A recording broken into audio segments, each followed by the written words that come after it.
This is The Joe Gaither Show on BamaCentral.com.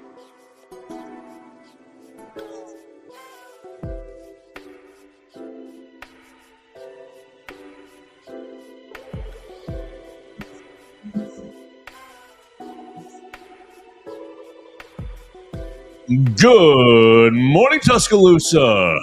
Afternoon, evening, whenever you're watching, listening to the Joe Gaither Show on BamaCentral, BamaCentral.com. Welcome in to the Thursday episode. Oh my gosh, horrible night in Como, and we're going to talk about that for most of the program right here on the Joe Gaither Show. Appreciate everybody joining us on the BamaCentral YouTube channel, on my own social media machines at Joe Gaither 6. You can always send us a comment, a question, a query, or complaint at Joe Gaither 6. And of course, you can find the show on Spotify, Apple Podcasts, and Amazon. We appreciate everybody who's downloaded, rated, reviewed, subscribed, hit those stars. Hopefully it was 5. If not, it's okay. We'd love you anyways. And we're going to have a lot of fun in the Derry Daniel State Farm Studios today. Well, we're going to work through it. We're going to work through the misery, the pain from last night. This is a therapy session today, per se. And we welcome everybody in. You can call if you're watching us live on the social media machines at 205-462-7340, extension 800. We got several voicemails. We will play those really as soon as I talk to Mason. That's probably the way we're going to lead the show. But with that, you follow Mason Woods at MAWoods_ on the Twitter machine. We're also going to take a break away from the misery towards the end of the program. We will have Tom Canterbury joining the show. I recorded an interview with Tom Canterbury yesterday. If you don't know Tom, you're living under a rock. Tom is the play-by-play man for Crimson Tide Sports Network's Alabama softball, and he works at a lot of the athletic venues. So you can hear him on PA for Alabama soccer and Alabama women's basketball. I believe he does PA for them as well. He does PA pretty much.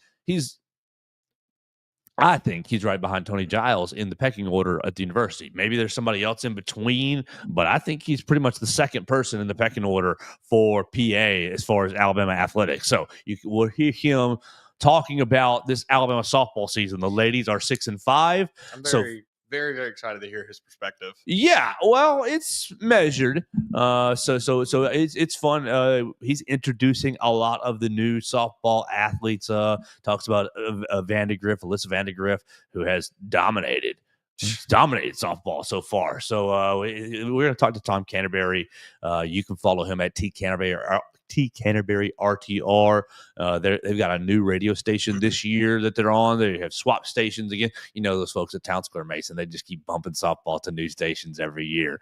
So they're on a new station. You got to find Of course they are. Right. You got to find a new dial for them. But we'll hear from Tom at the back end. But first, we invite you to follow Mason Woods at MAWoods_.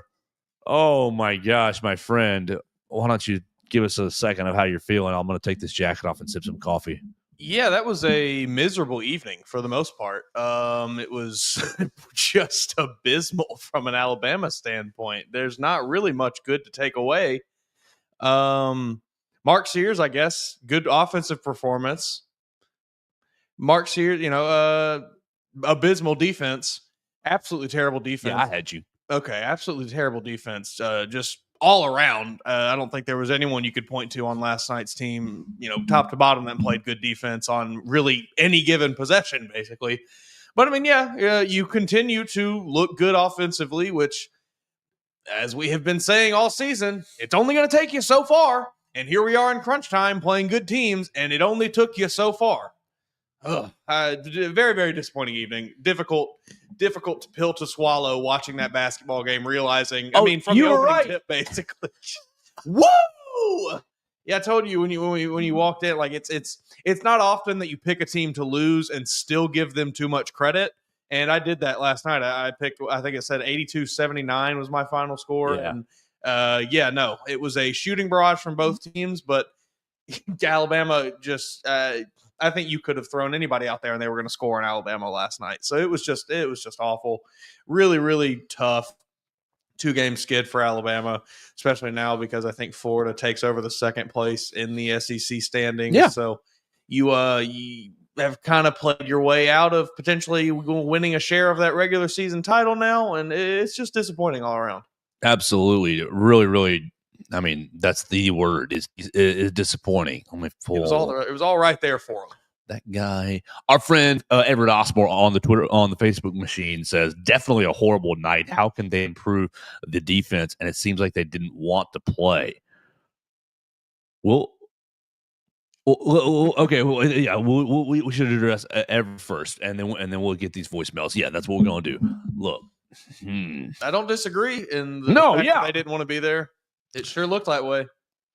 The silver lining perspective, which may not be silver lining, but the maybe excuse array perspective is how much has the schedule worn down this team? And with that, in conjunction with that, is how much is Houston Millette is on the shelf. Darian Reed is on the shelf. Obviously, we know Latrell Wrightsell is on the shelf. You got three guys who would be taking minutes, would be taking the load off.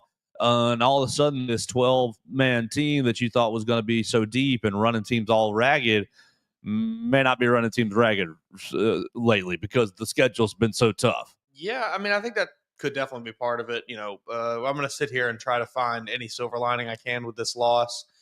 And I think another way that we are very late in the season here, so it's a weird time to still be learning lessons maybe, but I still think, looking at this team this year, there's not really hardly anybody that has challenged them offensively the way just went bar for them last night. Exactly. Oh, yeah.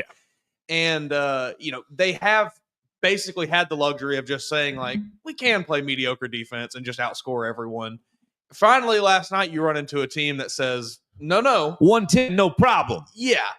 And maybe that's a wake-up call a little bit. Now, like I said, it's February 20th. I wish this wake-up call had come 6 weeks ago. But, we're still pre-tournament, pre-SEC tournament.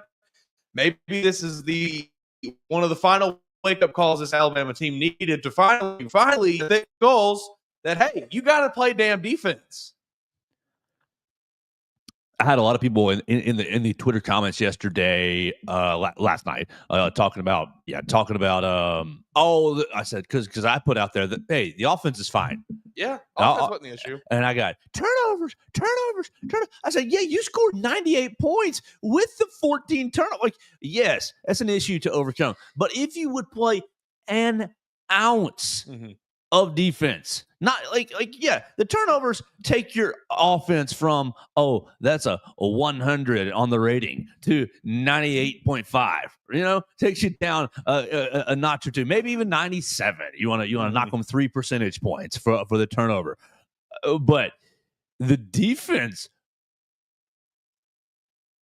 It was atrocious last night. It's back to like last season levels of defense. Yes. Last season levels of non-existent defense. Yes, exactly. And maybe it is just because we're tired. Midway through the year, we're tired. I don't know. You got a lot of basketball left. Yes, the schedule ahead is disgusting. So if you're tired, I don't know where you catch your break. I would, you ain't catching your break on Saturday. You would hope that a Nate Oates team, given the style of play, the amount of conditioning that we know that they do, surely they're not tired at this point in the season. Hopefully. All right, so new feature on the show. We've been pushing it hard. If you follow us on the social media machines or if you've been listening, voicemails from last night. Let's go to those. You can call the show at 205-462-7340, extension 800. I know our Monday phone call didn't go as smoothly, but again, we have rewired some things, so hopefully going to get a phone call or two in here reacting to the game. But we did get a lot of voicemails. I think we got a voice, but the first voicemail happened like in the middle of the show yesterday. I didn't see it ring. So yes, bad host. That's Happens. terrible. I didn't see the phone ring, and okay. so we got a voicemail. I think you're underselling. I mean, we really had to do some like serious audio engineering here to get all this working. I hope so. Like, we tirelessly worked on this board for hours the last week. 1,000 hours, out. Yeah. 10,000 hours. I would estimate probably around there. Here's the voicemails from the last 24 hours. I'm live to discuss. This is Roy from Lake Gunnersville. Just wanted to try to get on live to discuss. This is Roy from Lake Gunnersville. Just wanted to say no Alabama fan should be given to these third-party documentary paywall people. They are using the labor and sweat of our boys to get rich. Every penny that you want to pay to support Alabama needs to go to bring in new athletes. We need athletes that can beat Michigan. We need athletes that can beat Georgia and if we were to play in a playoff. We need athletes that can beat Oregon. In basketball, we need players that can beat Auburn. We need players that can shoot the mid-range. So when the boys get cold from three, when the lights turn bright and the defense has the rim locked up, they can get themselves going. We used to have the best athletes, but now everybody pays, and our fans are giving our money to these third-party systems who are making money off the sweat of our players. It's a crime. That's a good wrong. point. Yes. Roll Tide. This is Roy from Gunnersville, Lake Gunnersville. Now you see my point? Giving money to these third parties to extort the Alabama athlete is a shame. We need to use that money to buy some people who can play some defense. God, yeah. Giving up a school record to a lowly team like Missouri, it's a shame. This is the Alabama Crimson Tide. How can we give up 110 points to little Missouri if we want to be a national champion? Look, if you stink, losing on the road to Missouri is acceptable. If you're mid, it happens. But this is Alabama. We're supposed to be the best. We're supposed to be winning Final Four games, winning the conference, and playing for national titles. Just because NIL is in the house, just because everybody can pay people now and not just Alabama with a Dodge Charger, does not mean that we need to take a back seat just because the football program is in demise. Football is down. Basketball needs to save us. We're the people of Alabama. We do not have much. We have sports. We have Alabama Crimson Tide to make us happy. So why won't they make us happy? Folks, it's time to pay up. Pay yay, Alabama. Pay the players. Get us some good players. These guys cannot defend. They stink. They need to shoot the ball, shoot the mid-range. The threes were falling, but they could not defend. All they could do was turn the ball over. This is shameful. Roy from Gunnerville out. All right. Your note convinced me. We should pause it right there because I have been building these voicemails all in one file, but I think that your note is right. I need to use this pause function and get these callers and respond to each of them. What do you think? Roy from Gunnersville. Good. Some good, some bad. I was with you on so much of what you said, Roy. You know, you were like 90% of the way there for me, and right until you mentioned the mid-range shot. That's where you lost me. You know, we will not on this show, on the Joe Gaither show, you will not ever convince us that the mid-range shot is a valuable thing in basketball unless you can present me that fella sounds like he's about 78 years old. Unless you can present me with someone who will make 7 out of 10 shots from the mid-range, or if not or more, it is a useless shot to me. It is value. I mean, the boy shot 40% from 3 last night. Yeah, pretty dang good. I appreciate the sentiment of the do not give your money to the Fox Nations, do not give your money to ESPN Plus or whoever it is to get any bit of Crimson Tide stuff. If you want that, go. If you're going to seek that kind of thing out, a subscription-based thing, give that money to Alabama, sure. I don't think it should be up to the fans to pay for all of this stuff still. Like that money for all of these fancy NIL deals that they're giving to these kids, I still think let's pull that from somewhere else and not shake down our fans for it and then also ask them to pay however much money for tickets on Saturday. But regardless, I do agree with the sentiment of like, if you're going to spend that money, at least spend it for something that is going to go to what you want. Yeah. Oh, he's right with that. Yeah. To your point, Yale, man, we've been poking and prodding, and they've been doing better. They've been absolutely really doing better. But you're going to let Fox Nation come in here with a film crew? That's crazy. When you have, I'm sorry, like maybe I am. Maybe this is Ebenezer Scrooge of me, or what?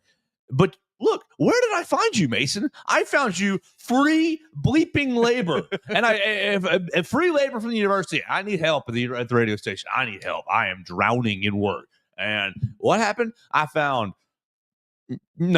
found me. The Lord put them in my life massively. A lot of them have become some of my best friends, really. But yeah, I needed labor, and the university had just bodies on bodies on bodies. You can't tell me that there's not a film major, there's not a film crew, there's not a class that we can enroll, like a high-level graduate class.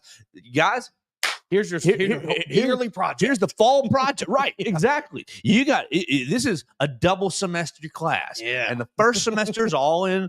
We're filming the fall practice. We're filming the documentary, whoever our subject is on the football team. And the second semester is all post-production, guys. Here's how post-production goes. And then roll it. You got free labor. We're giving you these ideas for free. And you gonna let Fox Nation come in here? No, I didn't go look for it yesterday. I had a friend comment about it. About the same sort of thing that Roy was talking about the death of the college older fella, death of college football, this and that and the other. And he said, I can't believe he thought he misunderstood at first. He said, I can't believe they're going to invite a film crew from Fox to come in. And I said, oh, such and such. This they filmed it last year. It's coming out this week. He said, oh, is it out? I said, I haven't seen it yet. It's behind a paywall. And he said, hopefully somebody will screen record it. That's what we're looking for. We need a hero. I need a hero. It could be you. All right, Roy, we appreciate your call. Call back again anytime. Anytime the show is open to you. Let's keep going. We will convince Roy of the mid-range shot being valueless. Honestly, just a horrible game, not what you want to see. It reminds me a lot of the Kentucky game last year. Certainly we got to bounce back. Fantastic game from Mark Sears, but defensively he was getting hunted. Holloway was getting hunted defensively. Stevenson was getting hunted defensively. I mean, defense has to improve. I mean, I have no concerns offense-wise except for starts. We always start off badly. We started bad against Auburn, lost by 9. They went up 9-0. We lose by 9. Missouri, they go up 12-0. We lose by 12. I think you really just got to come out there ready to play. I think we need a new starting lineup. I think Phylon definitely needs to continue getting the minutes he's getting. His hustle's definitely noticeable. He needs to be the primary ball handler. And it's no shade on Mark Sears, who had a great game, but he's turnover prone and he's not a true ball handler. He needs to be playing that 2 position. All right, thank you. I'm pausing right there because that's a great call. That is a 10 out of 10. Yeah, that's a ball knower right there. Yeah, hey, you sir, call back anytime you want. You have it open. The phone line's wide open to that. Oh gosh, my man's simple. We go down 9-0 to Auburn, we lose not by 9. We go down 12-0 to Missouri, we lose by 12. Just absolutely. This will send me into my rant that I texted you yesterday. The disrespect for the damn game. Are we not? Do you not respect the opponent? Do you not respect the game? Do you not want to win an SEC regular season championship? I know that's the lowest that's the lowest goal we got, guys. I know. The bigger goals are SEC tournament, and I know the bigger goals are, Elite 8, Final 4, national title. Sure. But baby, guys, it starts. You don't win a national championship without building blocks, the base blocks. And it starts with respecting the damn game. Respect. My man's is right. He didn't leave a name, but offense is absolutely fine. Yep. You scored 98 points. You shot 40% from three. Okay, the layups that we were talking about over the weekend were 13 of 18 from that's home stats. Let's go to the visitors. Yeah. Oh, visitors were even better from three. We're 42%. I was on the wrong sheet. You're 14 of 24 from layups. So not 14 of 30. You didn't miss 6 more, but you made about the same. Better percentage. We're on track here, guys. You scored 1.289 points. Baby, We'll take that every you day. cannot ask for another decimal point. You flip it, though. Look at this. You're never going to win any game ever giving up 1.447. Like, to put this in perspective, like, there were not 100 possessions in the game. There was possessions 76 for Missouri. Basically, this number moved the decimal point 2 places over to the right.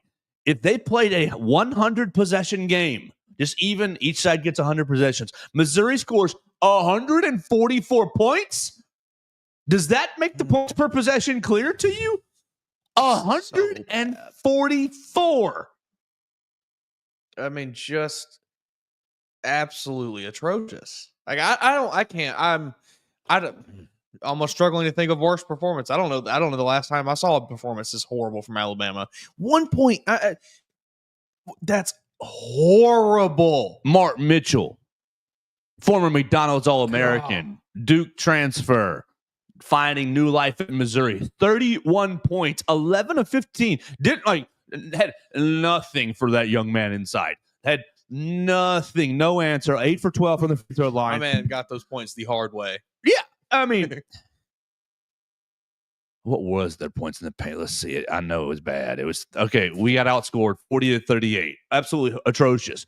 And at the point where Alabama was trying to dig back in, Alabama was getting to the rim very well because Missouri was, we're closing out hard. You know, they're getting to the rim very well. And it's like, I tweeted at one point, okay, so you can get to the rim, but can you get a defensive stop? And can you get 2?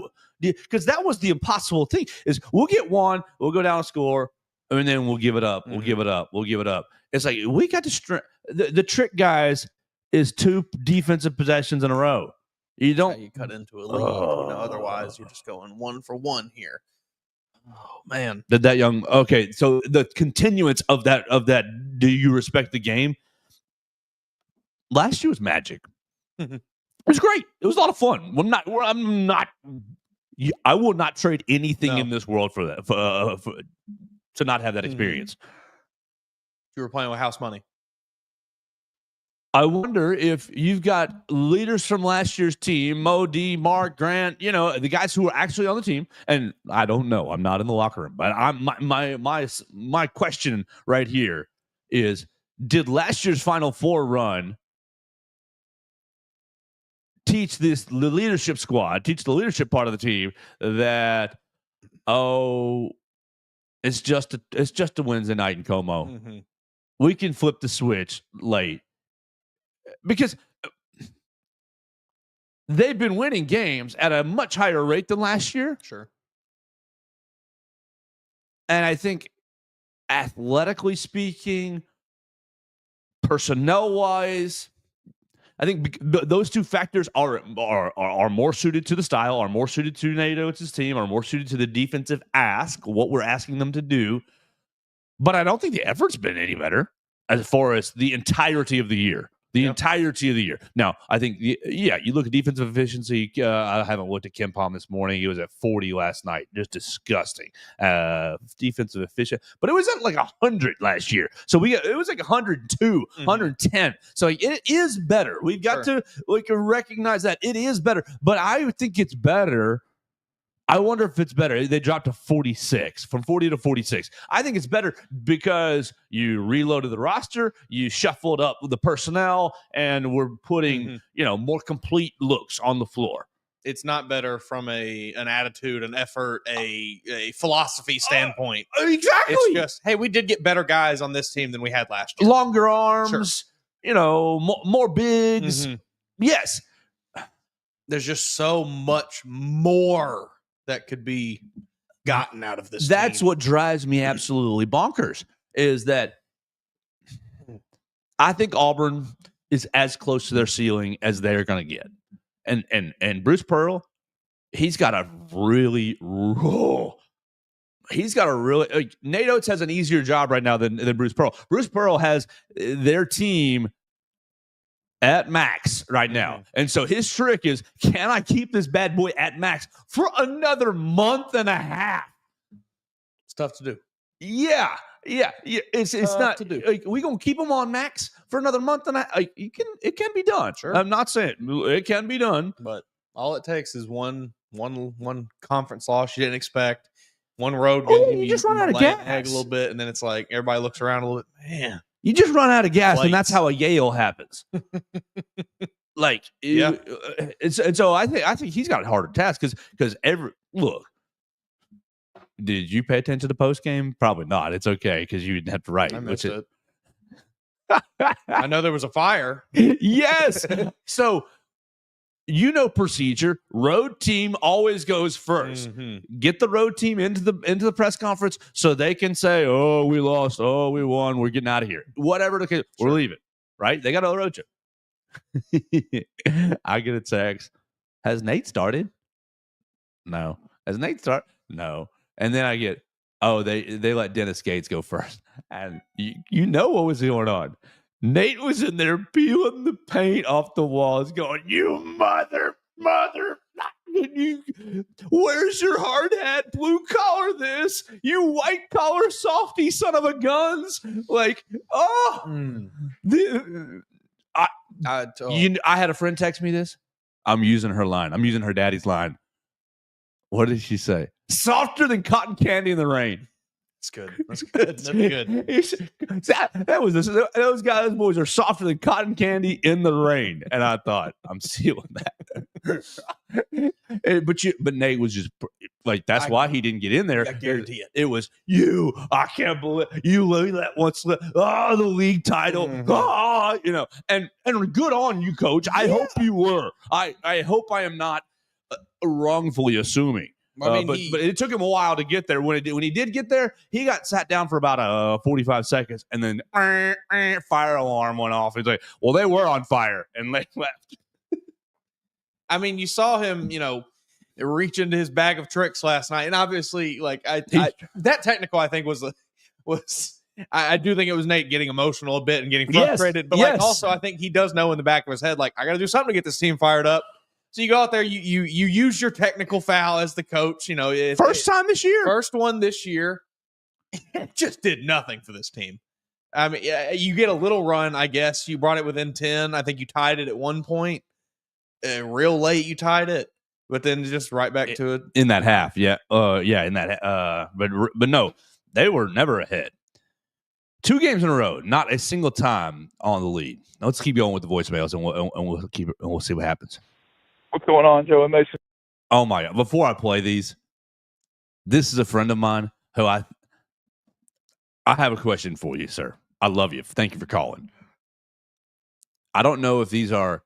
I don't know if these are him saying if him in his mind thinks I don't know if the voicemails worked or not, or if this is him just so worked up over these games. So let's hear my friend Hunter as he calls in. Pretty disappointing loss. There's no other way around it. I'm pretty sure that all 3 of us could go out there last night and put up 10 to 15 points if we wanted to. I mean, it looked like a conga line out there for Missouri tonight. There was no resistance on the ball. There was no energy. There was no fight. And just all around embarrassing effort from everybody that played. I know a lot of people are going to blame Sears, and I've been seeing a lot of it on the X machine, but it's really everybody, man. It really is. What's going on, Joe and Mason? Really disappointing loss tonight. No other way around it, especially on the defensive end. I'm pretty sure all 3 of us could go out there and score 10 points last night with the defense that showed up. I mean, it was a freaking conga line to the basket all night long. Just no resistance, no effort, no fight, and it's really embarrassing, to be quite honest with you. But I've said this once and I'll say it again. With the 7 games we have to end this season, there will not be a team in the country more prepared for March Madness than we will be. I promise you that. And if we can't make a run or at least get to the Sweet 16, then we have no one to blame but ourselves. Amen. Point blank, period. But as far as the game goes last night, I've been seeing a lot of people blame Mark Sears for the loss. And, I mean, he didn't play great, but I'm not going to kill the guy for having 30 points and keeping us in the game all night long. Sure. I thought he played decent. He definitely didn't play his best, but nobody did. So I don't know why we got to throw shade at him and throw him under the bus for a guy that's done so much for this university and for a guy that led us to the Final Four last year. I just want to know y'all thoughts on that. And we got a big one on Saturday. We're gonna have to. What's going on, Joe and Mason? Really disappointing loss last night. No other way around it. No other way around it. I'm pretty sure that all three of us could have went out there last night and dropped 10 to 15 points on that defense. I mean, the effort was not there. There was no fight. There was no desire. And it was just a straight conga line to the basket all night long for Missouri. But I've said this once and I'll say it again. There will not be another team in the country more prepared for the tournament than we will be. With the freaking bustle that we have these last 7 games, and on top of that, the SEC tournament. Give it to me, to follow. If we can't reach the Sweet 16, if we can't reach the Elite 8, it's no one's fault but our own. The defense has to get better, and you got to quit turning the freaking ball over. Yes. Especially live ball turnovers specifically. But I've seen a lot of people blame Mark Sears for this loss, and they've thrown him under the bus. And I really don't understand why. The guy had 30 points. I get it. He turned the ball over, but hell, everybody did. So I don't know why we got to point somebody out, specifically Mark Sears, who got us to the Final Four last year and was by far our best player when we needed him most. I mean, like I said, granted, he didn't play his best game, but I feel like Grant Nelson is more of the problem right now. The dude's a minus 40 in his last 2 games, and it's hard to win with him on the court right now, but you just got to have faith in the coaching staff and faith in him that he can turn it around. I'm not sure what the deal is as far as that goes, but we're going to have to regroup. We're going to have to get better defensively. We're going to have to show some toughness. Kentucky's a good team. If they get fully healthy, I mean, they could beat us just as well. So that's all I got to say. Really irritated right now on this performance, but I know we'll be more prepared than anyone, like I've been saying, come tournament time with the bustle we have coming up. What's going on, Joe? All right, I'm gonna pause it right there because you get the idea. I think it keeps going like that. I think I got 4 or 5 of those from my man Hunter. Brother, we love you. Keep calling 205-462-7340 extension 800. If you want to call, be a part of the program, you can call while we are live at 8 a.m. Oh, Mason, I'm firing you on Monday, bro. Yeah, I've heard. Apparently, yeah. I gotta get. I saw I read the tea leaves a little bit. Yeah, I think the show has to be at a consistent time. I think the people need it so that we can I don't think we can do Mondays at 3. I think that that's just I don't think it works. It works better for me, honestly, if we don't do Monday at 3. That's what I wanted to hear. I didn't want to twist your arm into it. You're not fired for performance. We're fired for availability. Only on Mondays only. Sure. Special guest coming up this Monday. Dun dun dun. Who's walking through that door? I promise you, it's not The Rock. It's not Cody Rhodes. Randy Orton. I'd lose my mind. Only if he RKOs me through the table right here on the set. But no, surprise guest host on Monday, 8 a.m. We're swapping all 5 days, 8 a.m. Gross. I don't know how I got there, but with this past with his points. Well, you want to start with Mark Sears? Let's go to that because that was a nasty edit, and I disagree with your response to my Jalen Milroe, Mark Sears face edit. Oh man, I saw that running wild on the Twitter machine last night.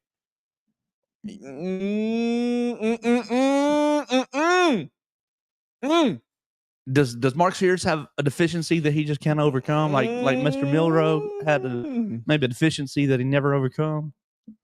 I may have to say it.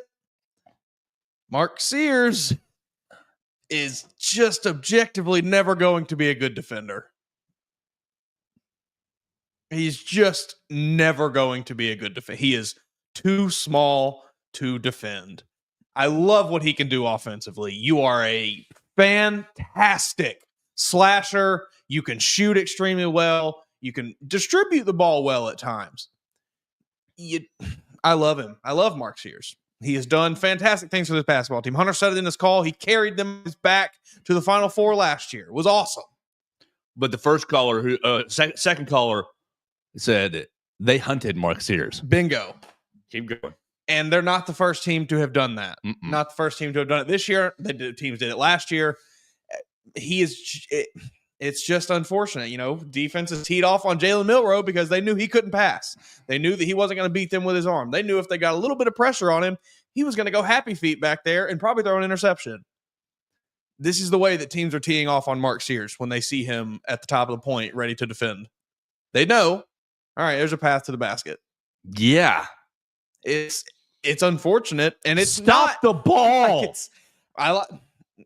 Mark Sears is trying. Sure, I think the effort is limited at times, but I do think we've seen the improvements from last year a little bit, but it's not even that. It's just it's a size thing. You are objectively, you're never going to be the defender that Alabama absolutely needs out there on the perimeter. They need a 6'4", 6'5", more lengthy guy who can actually protect that. I love you, Mark Sears, but it's 6 foot and some change. You're not quite cutting it. He's in a weird spot, man. Yeah, because he's again so fantastic offensively. That and he's such a leader on this team. Yeah, I agree with that. I think it's such a weird spot because I think Mark is about maxed out as a player as far as. You've hit all your skill caps. Yeah. You are. I think you take the tools that God gives you. You try to maximize them the best you can. Well done, Mark. You are maximizing them. Yes, that's you're doing that. But the game sometimes dictates life. Sure. And certain skill sets. There's a reason why he hits the biggest shot in Alabama history, and arguably one of the biggest shots against Clemson to that deep three to send them to the Final Four. But your NBA looks are almost nil. Mm-hmm. You get some workouts this past summer. You do. You get some workouts, but it's might take you the last pick of the second round. Just like he has to be so lights out incredible at really everything to be considered to be in the NBA because his size is such a limiting factor. And unfortunately for him, he's just a really good scorer and a slightly above average defender maybe. Yeah, and there's some baby NBA players in this SEC. Mark Mitchell is an NBA player. I don't know much about. I don't know that the other scorer. What was his name? Caleb Grill. I don't know that he's an NBA player. He's because of how old he is. College basketball. Yeah, exactly. Been in college 12 years. I don't know. Alabama's taking advantage of that. Mark Sears super senior year. Grant Nelson extra COVID year. Mm-hmm. But man, it will be nice to not. Man, this guy played at XY Southern University 5 years ago, mm-hmm. and now he's still playing. I cannot wait. I will be happy when we get back to the 5 years to play for. 5 years to play for. Mm-hmm. Mm-hmm. Oh. Yeah, I hate to do the Jalen Milroe comparison to Mark Sears, but it's not fair. It's not fair. Mark's legacy is 10 million times. I'm sorry. Yes. And you can call me crimson colored glasses or whatever. Mark's legacy is far and away above what Jalen Milroe's legacy will be. Absolutely. The impact that each of them had on their respective teams. About the same. As far as the legacy thing, Mark Sears took Crimson Tide basketball to their first Final Four. Jalen Milroe. A lot of people won titles for this Crimson Tide football team, Jalen. I'm sorry, you didn't really do much, buddy, in the grand scheme of things. So you're totally right. Mark Sears' legacy is so much wider for his impact on the basketball program as a whole compared to what Jalen Milroe did to the football program as a whole. But if we're just talking purely X's and O's, they are both players who are extremely skilled in a lot of ways and are probably in a lot of those ways some of the best in the country at that. But then they just have a physical limitation that does not allow them to reach that next level of being, the elite player. They're very good, but just can't get there because, and through no fault of their own, they're just limited. Now, Jalen Milroe, I don't really know if you can say it was physical limitations with him. I don't know. He has all the size to play quarterback if he wants to. Mark Sears, though, he couldn't throw the ball. Yeah. He couldn't work out his throwing mechanics. I guess that's all it was, But Mark Sears, you just his eyes didn't work. Just don't have the size. You don't have the size that you need to be an elite point guard. He would have to be. I think Mark. So good. I think Mark. To his credit, fits what we're trying to do a whole lot more than what Jalen Milroe fit what we're trying to do. Sure. He scores 30 points last night. He scores 30 points. He had a good game on the offensive side. So good offensively. Still turned it over 4 times. Jalen Milroe was so good at running the football. football. The dang basketball off your foot. Oh my gosh. That's been my pet peeve with the turnovers, is the fact that they haven't, in my opinion, been so much as we're just driving to the basket and kind of getting swatted or something. Right. Yeah. It's been stupid. Aiden Holloway, I'm passing it 90. Oh. You've cut it to 10. You've cut it to 10, and you've gotten the defensive stuff. That one was so I nearly threw my shoe through the TV. You've cut it to 10. Aiden gets a rebound, and you're in the back corner. We ain't going nowhere from here. But no, I'm going to try to throw it past 94 bleeping feet. It just gets intercepted, and boom, you're right back to work on defense. We're trying the defensive work. We're all acknowledging as very, very difficult. We finally succeeded, and we're just going to urinate it right away. Just we don't care. Back to work. This hard job that we're struggling with. Back at it, boys. It's the carelessness that's driving me nuts with the turnovers, because the defensive stops are so precious right now. They are. That every time you have an offensive turnover, you are actively just shooting yourself because it's back to work on defense. Yes. that you just are struggling so bad with. You get your 1 step forward with your defensive stop, and then it's 2 steps back with your turnover. And you cannot dig yourself out of a hole that way because you're constantly digging deeper. Wendell Hare on the Facebook machine says maybe this team is sandbagging to get ready for the tournaments. He might be. That's speaking a little bit what you were kind of getting at, I think, maybe I wouldn't say sandbagging, but it just I do think there is something to be said. Go ahead. The Kansas City Chiefs this year, I think, were a prime example in the NFL, which admittedly, we're talking apples and oranges, football to basketball. But I think for a lot of the season, I understand they had the best record in the NFL, but I think for a lot of the year, they did not beat anyone by an impressive margin. They really just kind of did just enough. Yeah. To win. We'll lock in the last 5 minutes of the game, go get our last touchdown, and we'll win by 4. They did that the whole year. Now, it did not work for them up when they got to the Super Bowl. Bit their butts. But you were able to do that and find yourself in a championship game where, let's be honest, you get there, it's everything goes out the window. It's everything that happened up to this point does not matter. These are 2 teams meeting on a field to play each other, 2 teams meeting on a court to play each other. So the blueprint for kind of doing that is there. I think Georgia football kind of does it too a little bit, where they go through the regular season just knowing, all right, we're fine. We just got to turn that switch on in the fourth quarter, and then we go win the game by a score. We get to the end of the year, let's really lock it in. Again, did not work for them. You got beat, but I think the blueprint to at least getting there in using that method is kind of there. But I think it's harder in basketball. You're right. You got a lot more games to play in basketball. You're making a correct point. But my opinion is you got to be sharpening your gosh darn knife. Sharpen the knife every day. This is why we saw the teams that did that fail when they got to the playoffs. Yes. Kansas City Chiefs, Georgia Bulldogs, whoever you want to say. Take the knife to the millstone every day, because another team, the Philadelphia Eagles are. Yep. and they're going to embarrass you. All right, let's table basketball for a little bit because we can keep going with this tomorrow. We got a lot to get into. Let's go to softball today. I'm standing in for Katie Wyndham at the softball press conference. I will read off Katie's questions. We'll say that. I mean, I can come up with a couple myself, but Katie actually has something she's insightful. She's working on something. She wants a quote, and we can do that for you, ma'am. Absolutely. So I'll be over there at 2:00.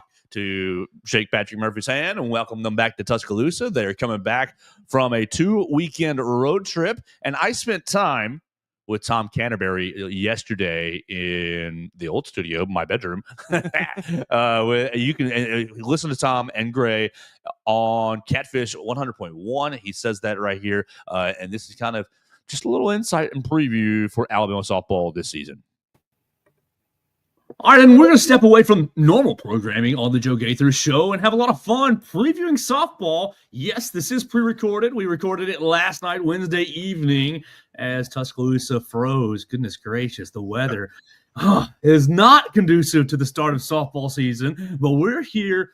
I'm very blessed. I'm very proud to have the privilege of having Tom Canterbury join me. He is the play-by-play man for Alabama softball. You can hear him this year on a new frequency around town, 100.1 Catfish Country, 100.1 on your dial. Catfish Country will have an app. If you are out of range, you can download that Catfish Country app to make sure you hear all of the Alabama softball games, even if they're not on your TV. You can listen to Tom Canterbury and Gray Robertson. The Crimson Tide Sports Network brings you all the Alabama softball this year.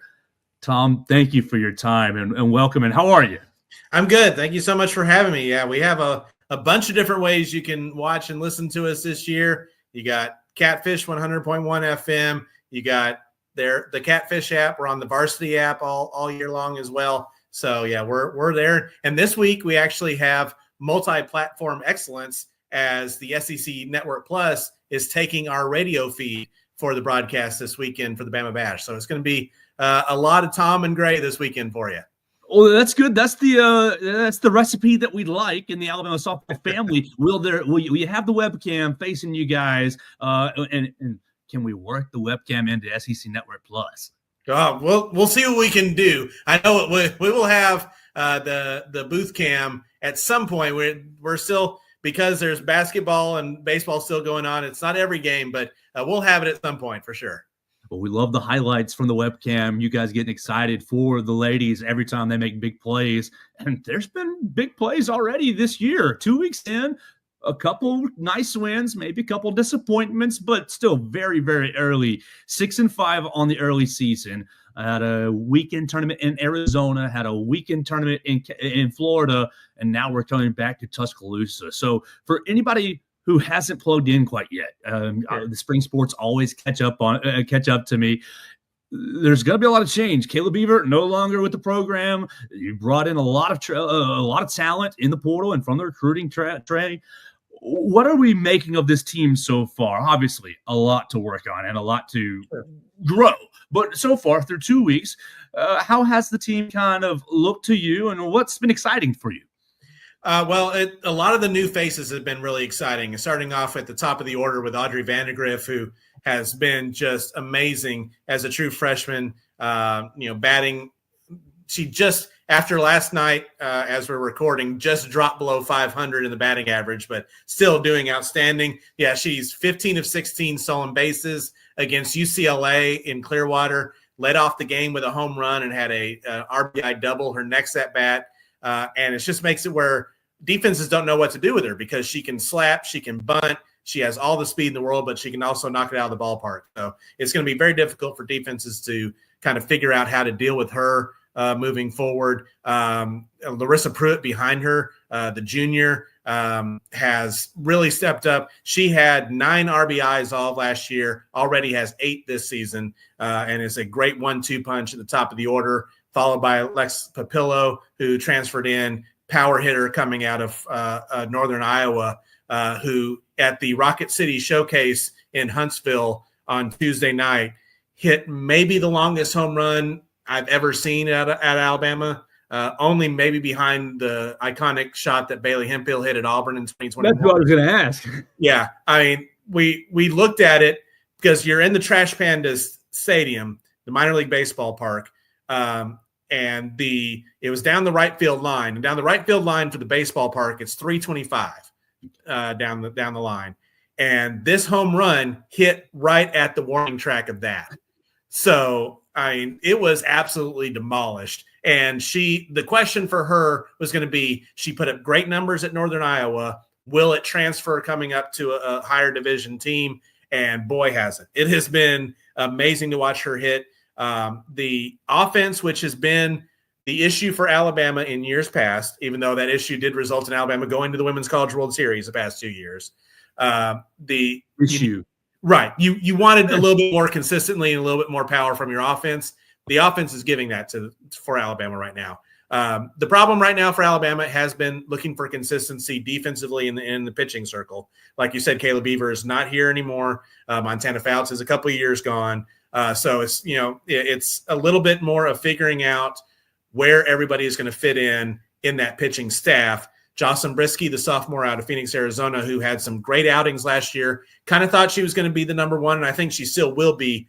But she has had some struggles here to start off against some really good teams. And then Caitlin Riley, the transfer from Ole Miss, has really been the stalwart. She's come in and she leads the team in innings right now and ERA and has pitched extremely well for Alabama. But she has never been asked to pitch twice on a weekend or do multiple complete games over a series. So she's still kind of stretching that part out. So you're just looking for more consistency there. As far as, the record, like you said, 6-5 right now, obviously not the record you want to have, but you've been playing really big teams, right? I mean, talk about the competition you just faced these 2 weeks. Absolutely. Your first weekend you played at Arizona, and Arizona is, they've had one loss on the year. They are playing outstanding right now. That was the only loss you had. You went 4-1 out there, including beating Washington twice. Alabama did win the game that Alexis DeBoer hit the home run in. So I know that was the big story, but Alabama did actually win that game. And in the game that you lost to Arizona, it was a 2-1 ball game in the fifth inning. And then Arizona had just a huge bottom of the fifth inning and ended up being a run rule. But that was a game that was nip and tuck. And then this past weekend, one of the premier tournaments in all of softball is the Clearwater Invitational. And Alabama played, they went 1-4, but if we were using the basketball quad system, they were all quad 1 losses. You lost to a really good mid-major team in both San Diego State, who went to Super Regionals 2 years ago, Liberty, who I think is going to be a possible Super Regional team this year, UCLA and Oklahoma State are both probable World Series teams. And you had a lead in all five games in that tournament. The problem was, I think Alabama played 30 either decent or really good innings out of the 35, and then the 5 bad innings they spread over 5 games, and that's how you go 1-4 against really good competition. So Alabama has to find a way to finish those games where you play really well through 5 or 6 innings, finish it off in the 7th, and Alabama's going to be just fine. Yeah, I'm counting 8 runs is the difference in those 4 losses, and really that's basically nothing. You're in every one of those games. Yeah, like the UCLA game, Jocelyn Brisky just absolutely mowed down the Bruins through 5 innings, one of the best offenses in the country. In the 6th inning, there was an error, a walk. Next thing you know, UCLA scored 6. So it's just finding ways to keep some of those tough innings from having 1 or 2 mistakes snowball into 4 and 5, and next thing you know, you're trailing in a game you're winning. If you guys are watching the Joe Gaither Show or listening today and you want more softball coverage, I want to encourage you to follow Tom Canterbury at Canterbury RTR on the Twitter machine. But also, you like podcasts, download Out of the Box podcast. Tom, tell everybody where they can find the Out of the Box podcast and what you guys are maybe doing with that this year. Sure. We are now a part of the Softball America Podcast Network. Congratulations. So Gray Robertson, my partner, he is a big part of Softball America. He votes in their top 25 poll. He does a couple other podcasts on the Softball America Podcast Network. Out of the Box, we focus on Alabama, but we talk a lot about SEC and national stuff as well. You can follow us at outofthebox_pod on X. and you can get the podcast pretty much everywhere you can get your podcasts. It's, we do it weekly during the season. This next week, we're going to, in addition to a softball podcast, we're also going to do, we do a thing called the pick swap. Gray is big on movies, and I'm not as big on movies. So we do a Oscar pick where we pick all the Oscar categories, and I know nothing. He knows a lot. We see how we compare. And then in a few weeks, we're going to do a WrestleMania pick swap because I'm big into wrestling and he's not. So to see how we do, and he actually did pretty well last year. So we're going to see how we go this year. So we have fun. We do a lot of stuff. We have segments at the end of our podcast, like we have Off the Wall, where we just discuss some of the stupid comments that are made online. No, it would never get made. I know, shocking sometimes that some of our Alabama brethren go a little bit too far. And then we also have Tom's Hungry, where we talk about all the places we eat on the road. So it's not just softball, but we do break down everything softball related too. We're hanging out with Tom Canterbury, play-by-play for Crimson Tide Sports Network, Alabama softball. Tom, I'm looking at the SEC preseason predictions or the preseason poll from the coaches. And, all right, I'm not a softball expert, but this looks unusual. Oklahoma at 3rd, Texas 1st, Alabama at 10. Those three items are red flags to a casual like me. What's going on? Is Oklahoma not as dominant as they always have been? And 10 seems absurdly low for Alabama. Well, I agree with you. I think 10 is absurdly low for Alabama. Although, I mean, people would say, well, they're 6-5, so maybe it was right. But again, not everybody's played an equal schedule here in the first couple of weeks. Oklahoma, their issue is that they just graduated the most successful class in softball history. The seniors they just graduated won a national championship every year they played. They went 4 straight, which has never been done. So, there's a turnover there. That being said, Oklahoma's looked really good here for the first few weeks of the season. But Texas right now is probably the most talented team in the country. They have depth that nobody else has. They have 7 pitchers, and 5 to 6 of them would probably be the number one almost anywhere that they played in. They offensively, just up and down the lineup, they can do everything. I think when we did our predictions, I predicted Florida to win the SEC, but if I had to predict somebody to win the national championship, it'd be Texas. Florida is outstanding as well. So you just kind of have a top 3 of Texas, Florida, and Oklahoma in some order that is pretty much separated themselves. But there is a huge, middle that is going to be us. Like you could finish 9th in the SEC and still host a regional. The SEC is that deep right now. Trying to decide like who is going to finish last in this conference is very, very difficult because even if you finish last, if you're over 500, you're making the NCAA tournament in this conference. It is as deep of any sport that the SEC or any conference in any sport is. I think that's something that the Alabama fan base needs to continually keep in their head because last year, I'll admit, I was surprised at hosting a regional. I thought, okay, of course they're in. But when that came out regional day and Alabama's a host, I thought, that was my foolishness. I think that's going to be something that we should hold on to throughout the year. This league is really good. If results don't go quite Alabama's way, I think that, look ahead to the postseason. How would you comment on that? You were talking about the preseason poll in the SEC. The coaches preseason poll had Alabama at 10th. Almost unanimously, all the national polls had Alabama 11th in the nation. So, it's that the SEC is so dang deep, and there's going to be just 1 or 2 games that are going to differentiate like number 4 from number 8 or 9, and you're only playing 8 SEC series. So not everyone's going to play the same schedule, so it's going to be, even the final standings in the conference are not necessarily going to be 100% indicative of what the true standings are because of different people playing different schedules. So that being said, like the SEC tournament is going to be the most ridiculous tournament this side of Oklahoma City. It's going to be from day one just an absolute knockdown, drag out brawl with the top teams in the nation. You're not going to find a better 15-team tournament anywhere than what is going to be happening in Athens, Georgia for the SEC tournament. And then, again, that's going to make like somebody's going to be one and done in the SEC tournament, like Alabama was last year, be one and done in the SEC tournament and make Oklahoma City make the Women's College World Series. It's going to happen.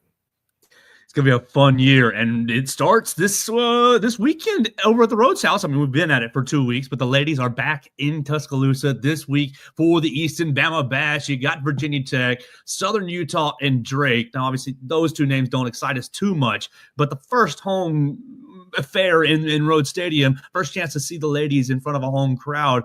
What's the feel? Getting back, getting excited for everything at Rhodes Stadium. Really, really excited. The first 2 weeks, weather-wise, I was ecstatic because it was 80 degrees. It was two different types of 80 degrees because you had the desert 80 and then you had the Florida 80 for the first 2 weeks. It's going to be cold. We know that's the way it is in February in Alabama. But to be able to come back home and play in front of all the fans of the Rose House, it's going to be great. And everyone, don't worry about who the opponent is. But that being said, Virginia Tech is a top 25 team. Emma Limley, who is their main starting pitcher, one of the best in the country. Virginia Tech is not going to be any slouch to start things off for Alabama. One thing that the start has done for Alabama is there is little margin for error in the games against people like Southern Utah and Drake. So you can't take a bad loss to some of these others because some of the losses will start piling up in that resume. Because, when they look at that resume for tournament time, they look at a lot of these games in February. They look at some of these other games, how your non-conference strength of schedule was. So Alabama can't afford bad losses to go on top of what are good losses right now. So, you got to play well against Virginia Tech, play well against these other teams, and kind of start solidifying where you are in a number of spots. But I know they're very excited to get home and play in front of the Rhodes House crowd and the Alabama fans for the first time this year. It's going to start on Friday for Alabama at 4 p.m. You guys can get over there. They've got a doubleheader Friday, 4 o'clock against Virginia Tech, 6:30 with Southern Utah, then 2 more Saturday, 11 a.m., then 1:30. You can get out, enjoy your morning, and then get back home. And then Sunday right after church, 12:30 against Virginia Tech again. So go have your prayers and then bounce over to the Rhodes House to have your other prayers. I mean, on Saturday, you got the doubleheader against Drake, and you'll be done in time. Head over to Coleman Coliseum for Alabama and Kentucky. So it's going to work out well. Yeah, big day. That's a perfect day.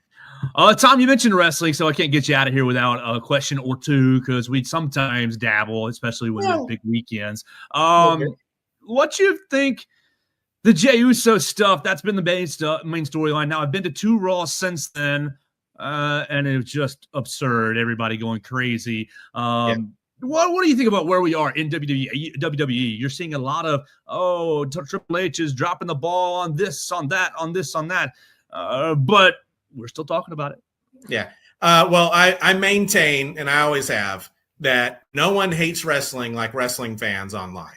It is, oh my gosh, we're in the golden age. It is literally like never been better than it is right now from a healthiness of the sport, of the industry, not the sport, but the industry.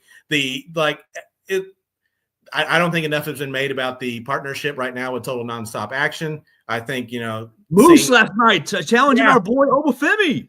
Absolutely. Roll Tide. You see people coming over, these matchups you never thought you can see, people like Jordan Grace moving over. I mean, I think it has never been in a better spot. I have always maintained, Joe, and you might remember this, remember the old WWE Network, which was still one of the greatest streaming services ever provided to mankind. I think Triple H's ultimate plan for the WWE Network was for all wrestling to be on that network. I think that was his goal. It was all to be under that umbrella. You saw that with him doing some of the independent shows and stuff on the network.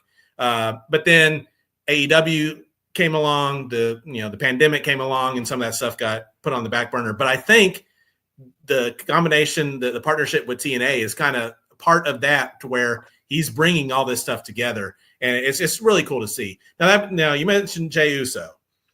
That man is as over as anybody I've ever, like, he is reaching like stone cold level over. And he is, I went to Bad Blood in Atlanta. I don't know if you went to that show or not, but he wasn't even on the show. He was in a suite and he got as big of pop as anybody that night. So the people that are complaining about him winning the Royal Rumble don't understand how wrestling works. Like, it's never the wrong call to give the most over guy a big win. Even if he's not going to be in the quote main event, him and Gunther in WrestleMania is going to be great. And it's like people forgot, well, the Elimination Chamber still has to happen. So, we still can, there's so much that can still happen. Plus WrestleMania is like 3 weeks later this year. So, we got a lot of time for stuff to work out. Gunther promised us 10 weeks of hell, and I'm here for it. I love the story aspect and obviously recognize Jey as the most over, most popular. But Gunther is the best wrestler in the company. No one takes him down. That's the way the story should go. Now, it might. I don't think we'll live in a world where both Jey Uso and Cody Rhodes are going to be champions after WrestleMania. But I'm not sure which one is which or how that's going to work. But yeah, they've made it. It is not predictable.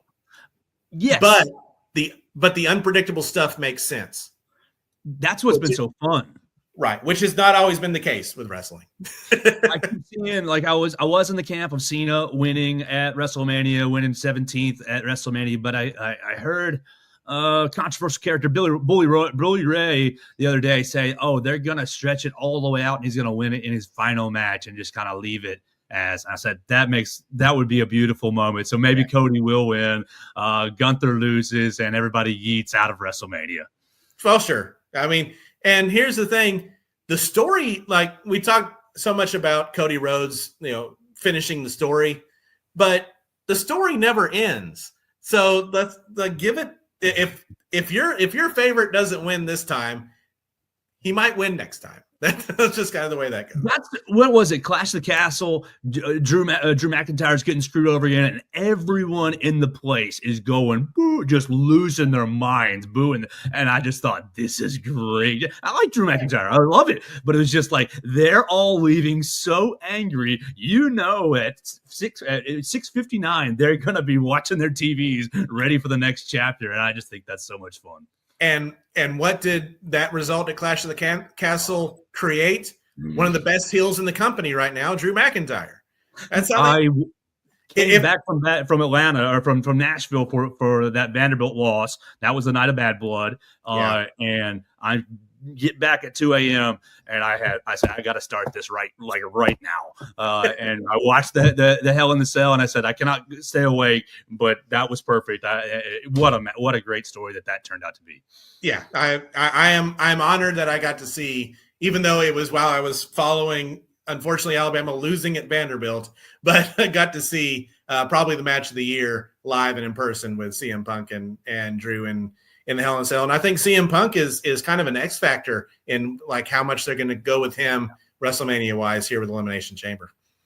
Tom, thank you so much for your time. I could talk the wrestling for another 3 hours, but you probably got to have some dinner, and we got to turn it over to the next day. Tell them one more time where they can hear all the stuff, watching, listening, everything for Crimson Tide Sports Network with the Alabama softball this year. Absolutely. And hey, if you ever want to do a wrestling podcast, just holler at me. I'm down.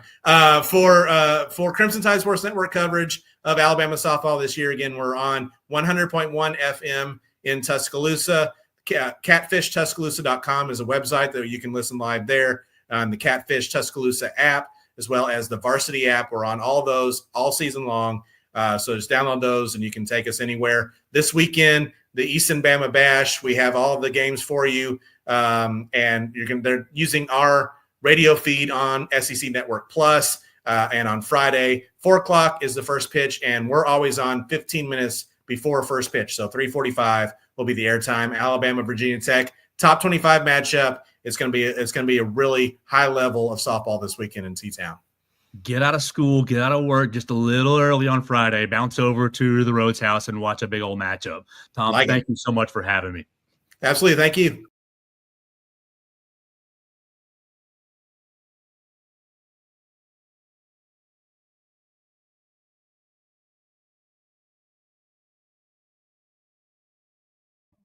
All right, that's our time with There Tom we go. Canterbury. Did you learn anything? Yeah, a little bit. I'm my opinion of this softball team has maybe changed a little bit because I'm a box score watcher, so I haven't really been tuned in that hard. But he provided a little bit more insight to maybe why the beginning part of this season has gone the way that it has. Couple big innings, couple big bad innings. Gave me a little context. I need to look a little more big picture here, maybe, and kind of accept that this season maybe is not going to look exactly the way you want it to, but that's just because everyone else is so good. Yeah, and I think that he's weaving together a lot of parts, and so I think it's going to take some time. And I think that you might not like what the record looks like, but I think the postseason is still very much going to be in That's play. all that matters at the end of the year. Anyway. Right. All right, did you hear my awkward moment with him at the end? I don't think I miss it this time. Yeah, well, we talked about it before. Oh, yeah, it's a little tough. Thank you for having me. Are you on my show or is he on my? I was on Tom's show. Yeah, thank you for having me. You just stole the segment from his show and then copied it to ours. So he's gonna get like double mad now. That's right. We appreciate Tom Canterbury. You can follow him at TCanterburyRTR on the Twitter machine. Let him know that you heard him today and thank him for his time. Make sure you tune in to those guys tomorrow, 3:45 on Crimson Tide Sports Network. They're gonna get going, get you a double header. If you're not in the area, that Catfish app is a really good way. Catfish 100.1 is a really good way to keep up with them outside of the listening area. Mason, we have wasted the people's time enough today. Actually, it was their pleasure, not ours. We are going to get out of here for the day. I'm going to go talk to head coach Patrick Murphy, read off some Katie Wyndham questions, and find out about the softball team this weekend. I've got Vanderbilt women's basketball tonight. Michaela Blake's the last time. Awesome. Yeah, 55 daggum points on Sunday. So we'll see if she can what she does. I got Vanderbilt women's tonight. That's right. You got to keep upping yourself, Miss Michaela Blakes. I've got that tonight, but we'll be back tomorrow in the Derry Daniel State Farm Studios to talk about all kinds of things, mostly Alabama basketball, but we're accepting your phone calls, 205-462-7340, extension 800. Leave us a voicemail. You can have your voice on the show tomorrow, and we'll respond to it, 205-462-7340. We're done for the day. Follow Mason Woods at MAWoods_ and myself at Joe Gaither 6, and we'll be back tomorrow on the Joe Gaither Show on Bama Central and BamaCentral.com.